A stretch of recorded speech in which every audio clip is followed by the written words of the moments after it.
Okay, hello YouTube. I am back. I need to get back on this YouTube stuff, and yeah. But anyway, I'm sweaty right now and kind of like can't talk because I just ran a mile. Yeah, I'm kind of recovering from that. That was tough stuff. But anyway, so the overhead press and shoulders today. So the number one tip to increase your overhead press is checking your bar path. So when you're here, I see it literally every time with clients. So when everyone overhead presses, they want to do this.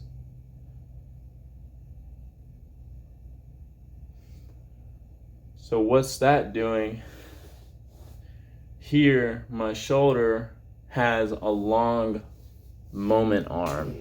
So for you physics freaks out there, basically, when producing force, the longer the moment arm, the more work has to be done to produce force. And in situations where force is going to be the same, and you have one situation where the moment arm is this, and one where the moment arm is this long, this one, more force overall will be produced. Well, yeah. So where the same amount of work is being done, my bad. Here and here. So same work done here and same work done here, more force is produced here as opposed to here because the moment arm is longer. So how do you fix that? Applying that to here, instead of pressing straight up like that, here.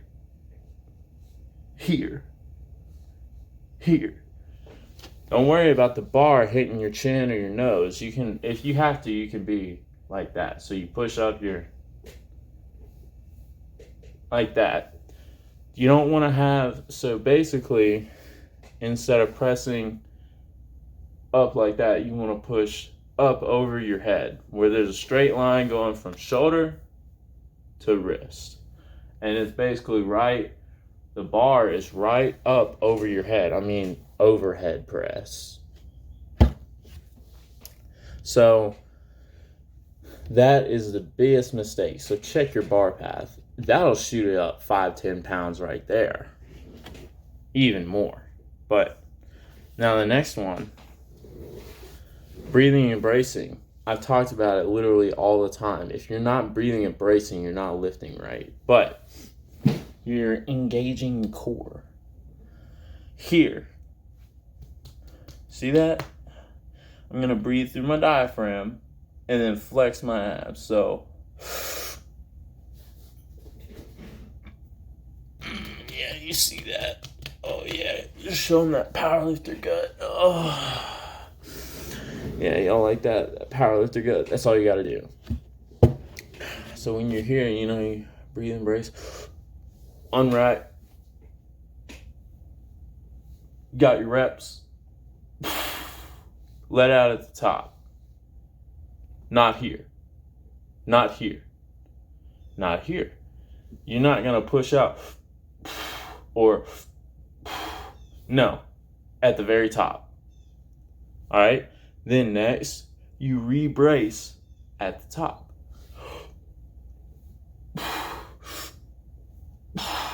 Like that. That's going to keep that tightness in your core. There have been plenty of overhead press attempts that I've had where I'm right here. This is the sticking point on the overhead press. You're here, shaking, having a seizure, and come straight down. So you got to keep that abdominal tightness, all right? So let it out at the top, all right? So what that's going to do, you're going to be able to produce more force. These muscles right here are not big, okay? They can't produce a lot of force, so it's going to be hard to build the overhead press. A lot of guys are plateaued at 95 or 135, and they can't get past it. For me, I was plateaued at about 145, 150 for like a long time. Okay. I checked those two things. They were good. So next, what you do, you increase the frequency. So stop overhead pressing once a week. If you're doing that, make it twice. If you're doing it twice, make it 3.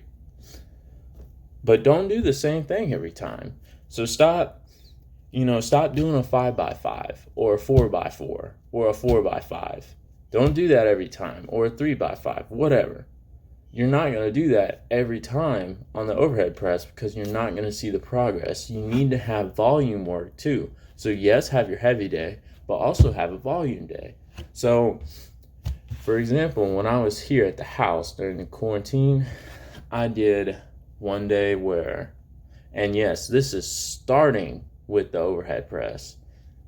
Honestly, the whole push-pull legs split, it's a good split, but the problem with it is a lot of people, when they'll see bench progress because everyone starts with the bench, but then your overhead press suffers because your shoulders are already fatigued by the time you get to the overhead press.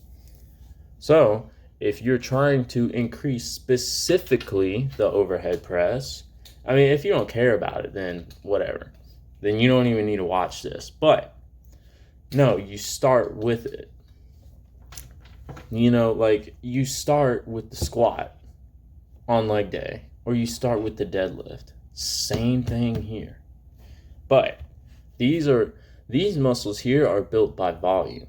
They're not built, I don't even have that big of shoulders. I don't have like the whole 3D look, but they're built by volume. Chest size is directly proportionate with your bench press max or whatever, your bench strength. Shoulders aren't. You've got to have the volume work. So what I did here, I had my heavy day. I did overhead press twice a week.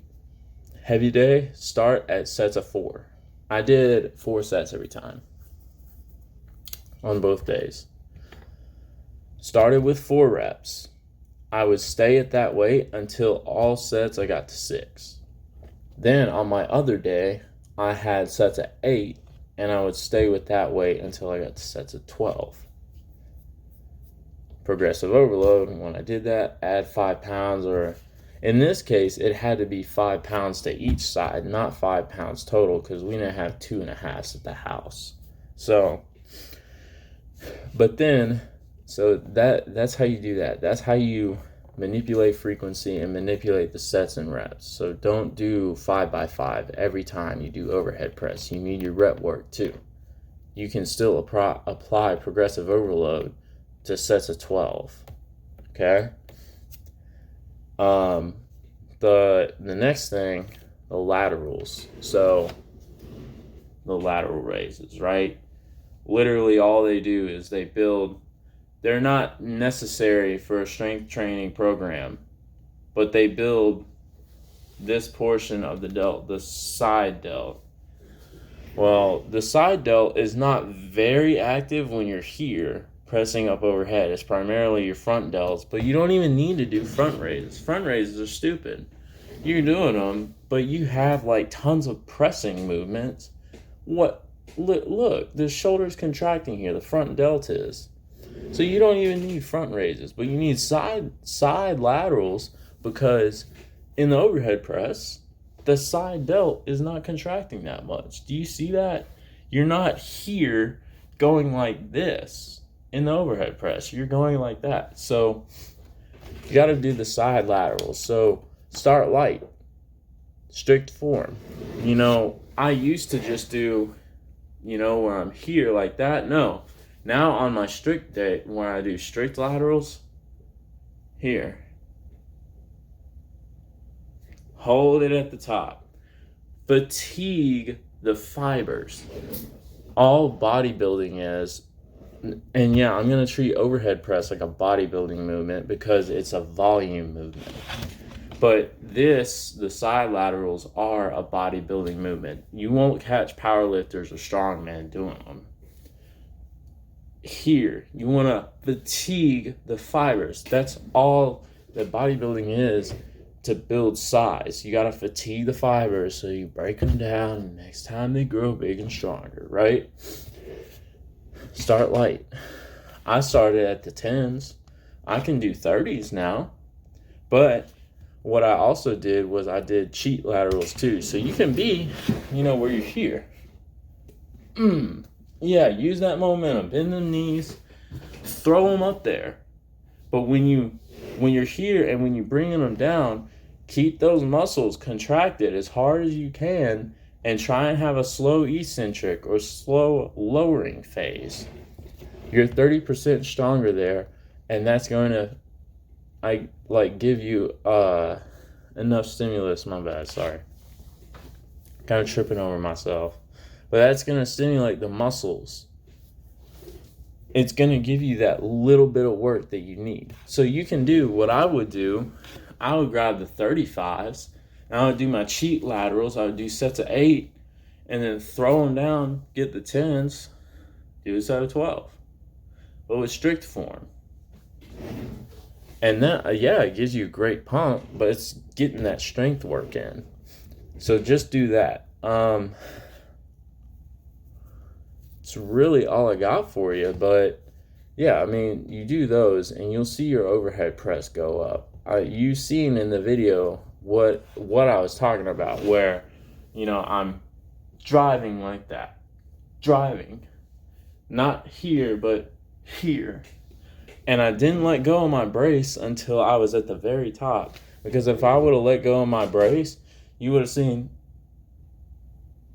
like that. A seizure happened still, but it would have gone down. I wouldn't have got it. So that's all I got for you. Like, comment, subscribe, share, all that fun stuff. Hope this helps you out. See you next time.